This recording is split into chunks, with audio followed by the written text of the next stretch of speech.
Car का वध। वाल्मीकि रामायण का एक महत्वपूर्ण प्रसंग है जिसमें भगवान राम और लक्ष्मण के साथ ऋषि विश्वामित्र के वन की यात्रा और राक्षसी ताड़का का वध शामिल है। कहानी इस प्रकार है।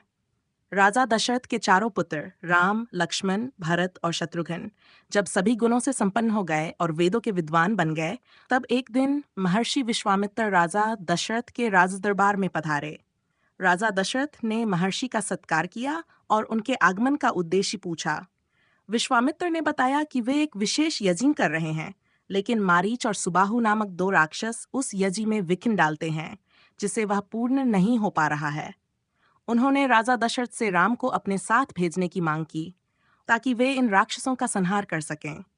राजा दशरथ अपने पुत्र राम को भेजने के लिए चिंतित हुए और उन्होंने पहले मना करने का प्रयास किया, लेकिन महर्षि विश्वामित्र के क्रोध को देखकर महर्षि वशिष्ठ ने उन्हें समझाया।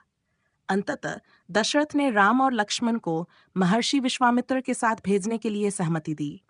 राम और लक्ष्मण विश्वामित्र के साथ यात्रा पर निकले। यात्रा के दौरान उन्हें एक भयानक वन मिला जहां ताड़का नामक राक्षसी का आतंक था। ये ताड़का पहले एक यक्षिणी थी, लेकिन ऋषि अगस्त्य के शाप से राक्षसी बन गई थी। ऋषि विश्वामित्र ने राम से ताड़का का वध करने के लिए कहा। राम ने अपनी प्रतिज्ञा निभाई और ताड़का को मार गिराया। ताड़का के वध के बाद इंद्र आदि देवताओं ने राम की प्रशंसा की और विश्वामित्र ने राम को अनेक दिव्य अस्त्र शस्त्र प्रदान किए। इसके बाद राम और लक्ष्मण ने विश्वामित्र के यज्ञ की रक्षा की, जहां उन्होंने मारीच और सुबाहु नामक राक्षसों का भी संहार किया। इस प्रकार राम ने ताड़का, मारीच और सुबाहु के आतंक से वन और यज्ञ को मुक्त किया और उनके वीरता की गाथा युगों युगों तक स्मरणीय बन गई। राम और सीता का विवाह। वाल्मीकि रामायण के अनुसार जब सीता युवावस्था में पहुंची, तब उन पिता राजा जनक को उनके विवाह की चिंता सताने लगी।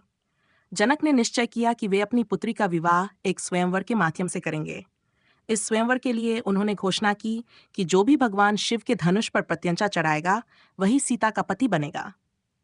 इस धनुष को राजा जनक के पूर्वजों ने भगवान शिव से प्राप्त किया था और यह इतना भारी था कि किसी से भी हिलाया नहीं जा सकता था। जनक की इस घोषणा की जानकारी ऋषि विश्वामित्र को भी हुई। विश्वामित्र राम और लक्ष्मण को लेकर स्वयंवर में पहुंचे। राजा जनक ने दोनों राजकुमारों को शिवधनुष दिखाने से पहले उसके बारे में विस्तार से बताया। उन्होंने कहा कि यह वही धनुष है जिसे भगवान शिव ने बहुत समय पहले, जब दक्ष के यज्ञ को उन्होंने विध्वंस कर दिया था, क्रोध में उठाया था। उस समय भगवान शिव ने देवताओं से कहा था कि वह यज्ञ में अपना भाग चाहते थे, पर उन्हें नहीं दिया गया। इस क्रोध से शिव ने देवताओं के श्रेष्ठ अंगों को काटने की धमकी दी थी। देवताओं ने शिव की स्तुति की, जिससे प्रसन्न होकर भगवान शिव ने उन्हें यह धनुष सौंप दिया था। देवताओं ने इस धनुष को राजा जनक के पूर्वज महाराज देवरात के पास धरोहर के रूप में रख दिया। यह धनुष इतना भारी था कि भूमंडल के किसी भी राजा से इसे उठाया तक नहीं जा सका था। राजा जनक ने भी अनेक नरेशों को आमंत्रित किया था, लेकिन कोई भी इस धनुष को हिला नहीं सका। राजा जनक ने राम और लक्ष्मण को धनुष दिखाने के लिए विश्वामित्र से अनुरोध किया। तब विश्वामित्र ने राम से इसे देखने के लिए कहा। राम ने धनुष देखा और महर्षि की आज्ञा से इसे उठाने और उस पर प्रत्यंचा चढ़ाने का संकल्प लिया। राम ने धनुष को बीच से पकड़कर लीलापूर्वक उठा लिया और उस पर प्रत्यंचा चढ़ाने का प्रयास किया। जैसे ही राम ने धनुष की प्रत्यंचा को कान तक खींचा, वह बीच से टूट गया। धनुष के टूटते ही एक भयानक आवाज हुई, जो वज्रपात के समान थी। यह अद्भुत घटना देखकर राजा जनक अत्यंत प्रसन्न हुए और उन्होंने घोषणा की, मेरी पुत्री सीता अब राम की पत्नी बनेगी। जनक ने ऋषि विश्वामित्र से अनुमति लेकर राजा दशरथ को अयोध्या से बुलाने के लिए अपने दूतों को भेजा। राजा दशरथ जब मिथिला पहुंचे, तब उनका स्वागत बड़े आदर सत्कार के साथ किया गया। राजा जनक ने अपनी दोनों पुत्रियों का विवाह करने का प्रस्ताव रखा, सीता का विवाह राम के साथ और उर्मिला का विवाह लक्ष्मण के साथ। इसके बाद महर्षि वशिष्ठ और ऋषि विश्वामित्र ने भरत के लिए मांडवी और शत्रुघ्न के लिए श्रुतकीर्ति का वरण किया। इस प्रकार चारों भाइयों राम, लक्ष्मण, भरत और शत्रुघ्न का विवाह संपन्न हुआ। राम का विवाह सीता के साथ, लक्ष्मण का उर्मिला के साथ, भरत का मांडवी के साथ और शत्रुघ्न का श्रुतकीर्ति के साथ हुआ। विवाह के बाद राजा दशरथ ने मिथिला नरेश से विदा ली और सभी पुत्रवधुओं के साथ अयोध्या के लिए प्रस्थान किया। इस प्रकार राम और सीता का पवित्र विवाह संपन्न हुआ, जो भारतीय इतिहास और संस्कृति में एक आदर्श विवाह के रूप में स्मरणीय बना। राम परशुराम प्रसंग वाल्मीकि रामायण के अनुसार। राम, लक्ष्मण, भरत और शत्रुघ्न के विवाह के पश्चात राजा दशरथ ने मिथिला के राजा जनक से विदाई ली और अपने समस्त पुत्रों, ऋषियों, सेवकों और सैनिकों के साथ अयोध्या लौटने के लिए प्रस्थान किया। सभी प्रसन्नता से यात्रा कर रहे थे जब अचानक एक अद्भुत तेजस्वी व्यक्तित्व के आगमन ने यात्रा को रोका। ये थे परशुराम, क्षत्रियों के संहारक, जो भगवान शिव के शिष्य और भृगुकुल के तेजस्वी योद्धा माने जाते थे। उनके सिर पर विशाल जटाएं थीं और उनके साथ अद्वितीय शक्ति का आभास हो रहा था। उनके आगमन से वातावरण में गंभीरता छा गई। परशुराम का आगमन और संवाद। परशुराम राजा दशरथ की, हे दशरथ, मुझे जात हुआ है कि तुम्हारे पुत्र राम ने शिव धनुष को तोड़ा है। ये कोई साधारण कार्य नहीं है, इसलिए मैं एक और उत्तम धनुष, वैष्णव धनुष, लेकर आया हूं। देखूं, क्या तुम्हारा पुत्र इस धनुष को भी चला सकता है? यदि वह इसमें सफल होता है तो मैं उसे उसका बल और पराक्रम मान लूंगा। राजा दशरथ घबराकर परशुराम से प्रार्थना करते हैं। विम्बता से, हे भृगुकुल नंदन, राम अभी किशोरावस्था में है और आप जो कह रहे हैं वह मेरे लिए असंभव प्रतीत होता है।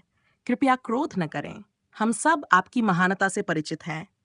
राम ने शिव धनुष तोड़ा, परंतु उसका कोई अपमान करने का उद्देश्य नहीं था। लक्ष्मण क्रोधित होकर परशुराम से बोलते हैं, विनम्र क्रोध में, हे परशुराम, आप इतने क्रोधित क्यों हैं? राम ने यदि शिव धनुष तोड़ा है तो वह उनकी योग्यता का प्रमाण है।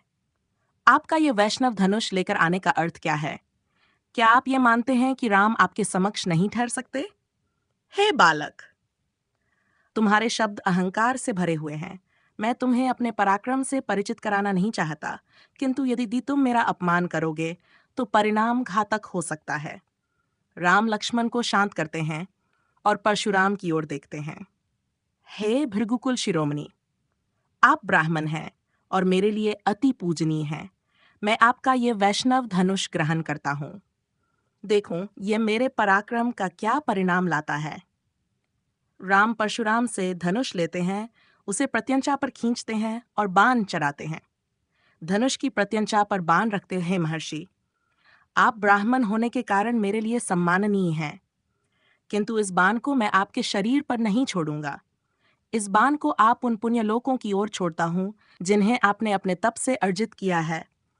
अब आपका सारा तेज मुझ में समाहित हो जाएगा। बाण छोड़ते ही परशुराम का वैष्णवी तेज राम में समाहित हो जाता है। आश्चर्यचकित और नम्र, राम, आज तुमने ये सिद्ध कर दिया कि तुम केवल एक साधारण राजकुमार नहीं हो। तुम्हारा तेज अद्वितीय है। अब मुझे जात हो गया है कि धरती पर तुम्हारे समक्ष कोई नहीं ठहर सकता। मैं अब तपस्या के लिए महेंद्र पर्वत की ओर प्रस्थान करता हूँ। जय हो। महेंद्र की ओर प्रस्थान करते हैं। अंतिम संवाद। राम शांत भाव से धनुष को वरुण के हाथों सौंपते हैं और सभी ऋषियों को प्रणाम करते हैं। राजा दशरथ की ओर देखकर, पिताश्री, अब हमें अपनी यात्रा को पूर्ण करना चाहिए। राजा दशरथ और समस्त सेना के साथ राम और उनके भाई अयोध्या की ओर प्रस्थान करते हैं। इस प्रकार परशुराम और राम का संवाद समाप्त होता है, जिसमें राम ने अपनी बुद्धिमानी, शौर्य और विनम्रता का अद्वितीय उदाहरण प्रस्तुत किया।